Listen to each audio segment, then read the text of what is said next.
Hi, how are you? My name is Houston and welcome back to another video. I got my 3 drinks. Got my protein that I still need to shake up.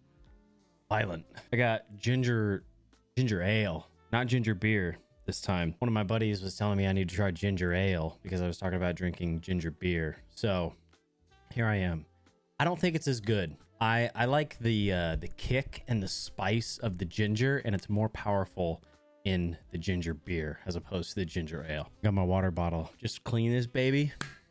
Hell yeah. Clean your refillable water bottles. I say that like I do it like every week or something, but I do it like once every 2 months or something.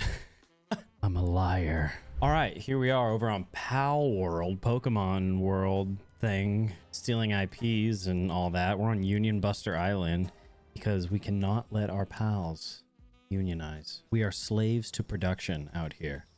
All right, and speaking of that, everybody's asleep. Why are they all sleeping right there? You all have beds. Oh, look at him. He's so cute, all curled up. Look at him. Look, all their beds are over here. I don't understand why they're all right there. That has to be a bug. Early access, early access. I didn't expect to have such a difficult time with like expanding out to other areas of the map.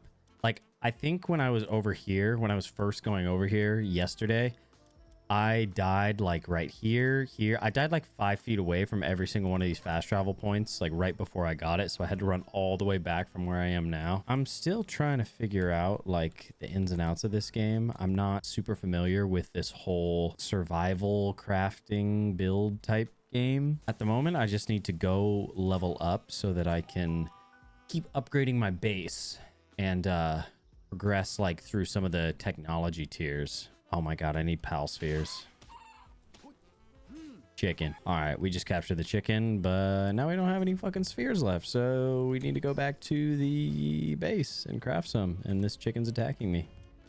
No, not disassemble. That'd be scary. That'd be such a monumental screw up, like right at the beginning of the video. Pal spheres, max 34. Yep. Yeah, I wish there was a way, maybe there is, to like direct pals to help you on a certain thing.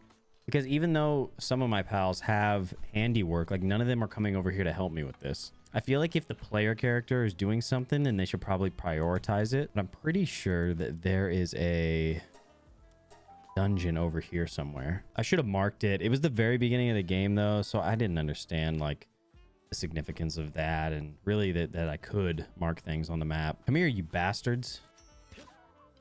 Whoa.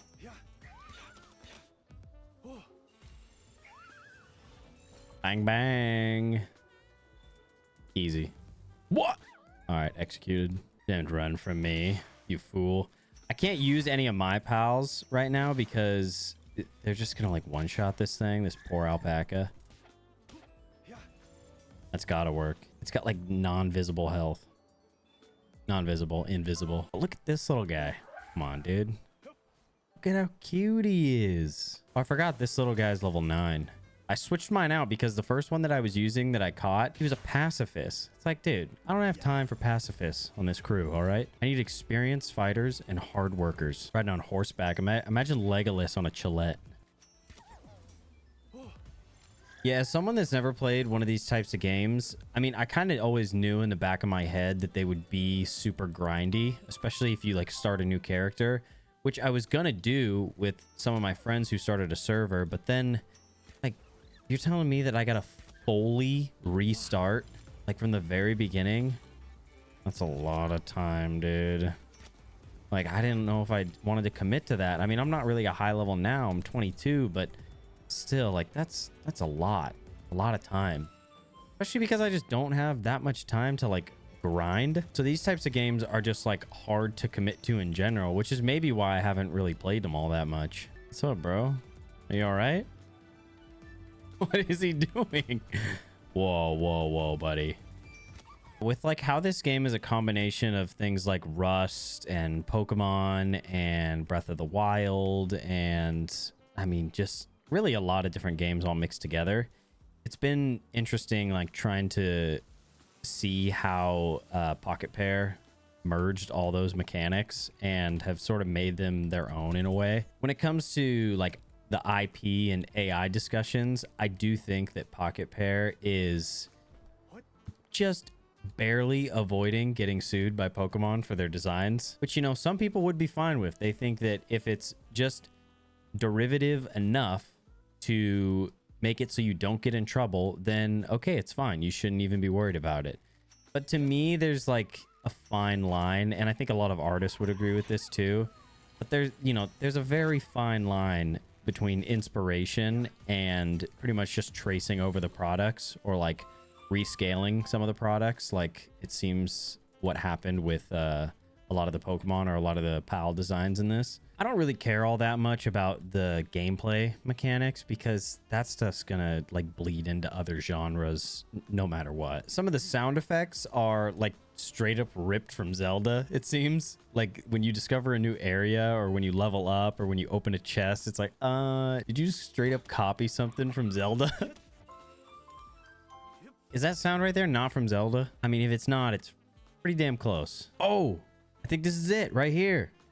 Let's go. Oh my God, I just looked over at OBS and I thought that I wasn't recording this whole time. Yes, Team Syndicate. Like, you can capture humans in this, but it just tells you, it's like, yeah, I don't know if that's really that ethical. I'm pretty sure that this is like the same as, okay, I'm already weighed down. That's not good. Oh, it's because I have fucking 20 eggs on me. This is the first place I found with sulfur. Oh my God, a fuddler. Do I have one of you? You little idiot. In case I don't have it. Oh, that was close. Oh, I do have one. You know, some people don't really care that a bunch of the stuff in the game was copied. All they care about is the fact that the gameplay is good, and they enjoy the gameplay loop, which to a point I understand, but I'm not really sure if I fully respect it, because I feel like that's kind of a lazy cop-out for just not caring about things that don't affect you. Wow, this is nothing like Zelda. I can't roll through barrels. This is the most Dark Souls roll of all time. It's actually super similar to Lords of the Fallen, a game that let me down more than any other game that I can think of. I have this theory that every single person runs into a shiny right when they start a new character. I think that the game's just programmed to do that. And I love monkeys, I love apes, and I feel like it was just so fitting because I got a giant tansy. And then it even has its assault rifle. Whoa, dude. Oh my God. I mean, I kind of wanted to capture the big one. Oh my God, another one. Perfect. Okay, I'm just gonna come right back over here. I gotta make sure to mark that other one too while I'm at it. I think it was right there. Yeah. How long has this been going on? I just beat Super Mario Wonder, and that game is fantastic. It might be one of the most creative games, with like the most just insane expression of art direction and, again, creativity out of any game that comes to my mind in recent memory. You know, we want to support like ethical decisions from devs. We want to support the ethical creation of art. At least I do. I mean, I guess somebody could argue that I don't because I'm playing this. So I'm totally open to hearing that too. I mean, I would love to hear that I'm wrong, and maybe I don't think I would be objectively wrong in this sense, but I think that maybe the line is a lot more gray, a lot more blurred than some people are making it. Because that's a huge thing with online these days. It's like, okay, well, if you're doing this thing that I don't agree with, then you're like a heathen. You know, it'd probably be a lot more productive if we tried to understand each other's perspective a bit more. And to that sense, trying to understand where the devs were coming from too. I mean, yeah, like I said, maybe they took a little bit too much inspiration, but I think they still made a pretty fun game, especially if it can like loop someone in like me who has never been a fan of these types of games. It's weird because if there weren't Pokemon looking animals, monsters in this, would I be that attracted to it? I'm not sure. I think that's a really tough question, because my first instinct is to say no. I think that seeing those things, and obviously the very first trailer that we saw was these pals, these Pokemon basically wielding guns. I mean, this whole game was pretty much advertised as Pokemon with guns, at least in my circle it was. Bro, is nobody gonna fucking grab this wood? Oh my God, 2,000 pounds. I feel like I gotta put a box like over here. Like I gotta put a box right next to it. Wait, how did I not think of that? Oh my God. Wait, look. Look, dude, look. Right here, I make a wooden chest, and then every single person comes over here and we all build it together, and it's done in like 2.5 seconds. I drop it right here, and then I grab it right here, and then I turn around and I drop it all in there. Boom. Oh my God, how did I not think of that before? Efficiency, baby. I need like better hand weapons. I need a gun. I guess I could make a musket, but I don't really want a musket. I feel like it would be kind of bad.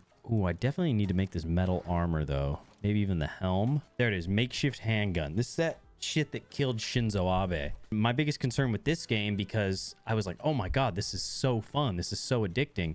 Because the first day that it came out, I played for like 12 hours, is that I was wondering aloud to my friends and on stream, how long is this going to be fun for? So, and I'm not sure if that's a common problem in a lot of these types of games, but that's something that happened to me with Satisfactory. In other news, I am 1 month sober today, and I am super proud of that fact. I wasn't in a situation where I needed to go to AA or anything like that, or, you know, having gin and tonics in the shower. I did notice that I'd say like 90% of the bad things that happened to me because I was being a dumbass while drinking. Like when I really think back, those are the moments that really made me wake up with a lot of shame. When you're constantly in those situations, it really is difficult to kind of look back and think, okay, is this what I want to keep doing? Is this the kind of stuff that I want to be engaged with? Like every single time I go out with friends or every single time I have a drink. And that's not a problem for some people, and that's totally cool. And like I said, I wasn't drinking on the weekdays or anything like that, but I just noticed that it wasn't something that I wanted to continue to do even on the weekends. Well, I don't want to ruin my life, for one, obviously. I also just don't really want it to interfere with any of my athleticism. Like all the running that I do, all the training that I do. I mean, I want to run my first ultra marathon this year. So if I want to run that, then I feel like drinking is going to affect my performance in that. To me, it feels like I could be a better athlete. I could be a better version of myself if I didn't do it. Did I come here to sell my stuff? Or did I come here to buy hats because I want to get a sick hat? Maybe a little bit of both. Is it leaning more towards the hat? Maybe. Let's do this sick gummoss cap. As I was saying, 1 month sober. I'm pretty happy with it. I just plan to keep going indefinitely. I'm kind of at a point in my life where I don't really think that I need alcohol anymore. They do make a lot of things more fun, the drinks, but I think the more that I pay attention to who I am and who I want to be, that can supplement me in those situations better than any drink ever could. But the real thing that could supplement me in situations is this sick ass hat. All right. Look at that floppy boy. Headed to the mines. The pals yearn for the mines. And when it comes to the whole drinking thing, I don't want to act like a month's not impressive because, you know, when you go out, I didn't even drink on New Year's. And when you go out with a bunch of friends like that, it's so easy to drink, man. It's so easy to get, hey, let's take a shot, man. Let's have a beer. Hey, you want a beer? You want a White Claw? Blah, blah, blah, blah, blah. Being able to resist that, I feel good. And then every subsequent occasion after that, I was also able to resist having a drink, whether it be going out to dinner and just like having a beer, going out to sushi, getting some sake. Those things really do add up. I rang in 1 month of sobriety with a 9.5 mile run in the pouring down rain. It was gnarly, dude. But it was also amazing. I mean, there's something so primal and so freeing about running when it's just like raining sideways. It feels really, really good. So I guess to conclude this, I mean, Palworld's fun. Is it the most ethical game on the planet? No, it's not. Is it kind of just Pokemon with guns? Yeah. Is it Breath of the Wild with Pokemon and guns? Yeah. I think it has a lot of potential, and it's a fun game with its problems. It's grindy, so if you're like me and you're not used to those kinds of games or these kinds of games, then Just know that going into it. Don't be afraid to take the leap on something like I did with sobriety. Don't be afraid to confront the problems that you think you might have. There's no shame. There's actually a lot of strength in looking at those things, looking at yourself in that way, and really having a critical eye. Yeah, as the sun sets in this game, I will let it set at the same time in this video. Thank you so much for watching. I appreciate it. All the likes, the support, subscriptions, people showing up to the streams. It means a lot. Whatever you're doing in life, just keep it moving, and I'll see you on the next one.